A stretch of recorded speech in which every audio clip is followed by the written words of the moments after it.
Olá, meu nome é André Cardoso, eu sou advogado, sócio do FCS Advogados e mestre em Direito pela Fundação Getúlio Vargas. E venho atuando há muitos anos, há quase 20 anos, no setor de saúde.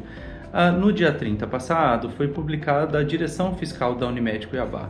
E com isso, uma série de dúvidas inevitavelmente surgem, seja para o cooperado, para o usuário e também para a rede prestadora de serviço.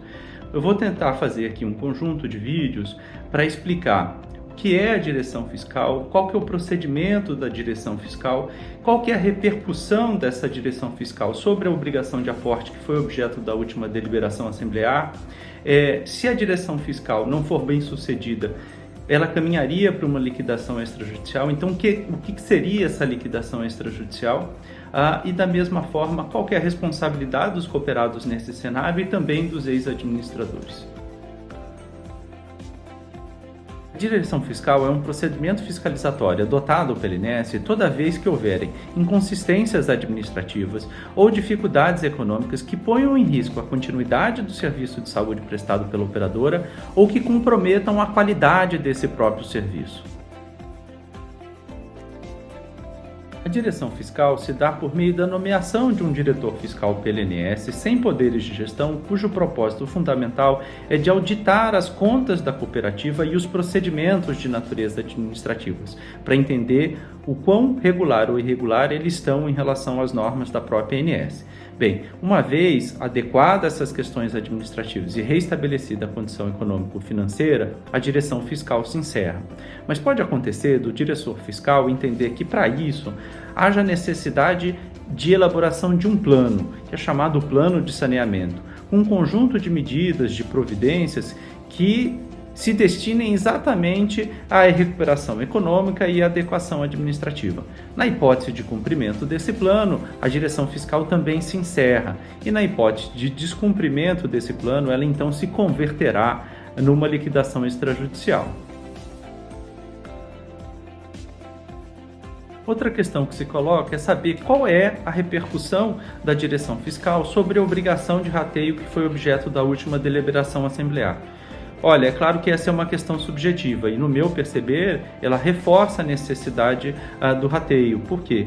Porque se esse dinheiro efetivamente não entrar como um dinheiro novo no caixa da cooperativa, logo de início o diretor fiscal poderá constatar pela impossibilidade de recuperação econômico-financeira da cooperativa, fazendo então que a direção fiscal se converta num procedimento de liquidação extrajudicial, que eu vou explicar num vídeo mais à frente. Ora, de forma bastante resumida, a liquidação extrajudicial é um procedimento assemelhado à falência que visa o pagamento dos credores da cooperativa e a alienação dos ativos dela. E aqui é importante destacar que o ativo que primeiro é vendido é exatamente a carteira de clientes da operadora, de maneira a garantir que esses usuários possam ser atendidos por outras operadoras. No que diz respeito ao pagamento dos credores, a regra, em princípio, é a mesma da Lei de Recuperação Judicial, ou seja, primeiro são pagos credores trabalhistas até 150 salários mínimos, depois credores hipotecários, em seguida o fisco, e aqui há uma inovação importante. A Resolução 522 de 2022 estabeleceu uma preferência dos prestadores de serviços de saúde em detrimento dos demais credores, então esses receberão primeiro. E na hipótese de liquidação extrajudicial, como fica a responsabilidade do cooperado? Há aqui dois entendimentos possíveis. Um do artigo 11 da Lei das Cooperativas, segundo o qual essa responsabilidade estaria limitada ao valor da quota-parte. E o outro é aquele estabelecido no artigo 1095 do Código Civil e é o entendimento mais alinhado ao que pensam os tribunais hoje. Por esse entendimento, a responsabilidade do cooperado é fruto da somatória do valor da sua quota-parte mais um percentual sobre o total de passivo da cooperativa. Esse percentual, por sua vez, é calculado da mesma forma como foi agora na Assembleia que deliberou pelo rateio das perdas, ou seja, ele é proporcional ao volume de operações que o cooperado estabelece com a cooperativa, assim como acontece na distribuição das sobras. Outra questão que se coloca é qual é a responsabilidade, especialmente dos ex-administradores, por esse conjunto de prejuízos que apresentou a cooperativa. Ora, a lei de cooperativas é bastante clara no sentido de estabelecer uma responsabilidade solidária de administradores toda vez que eles agirem com erro ou com dolo. Então, nos parece aqui que essa responsabilidade é bastante clara.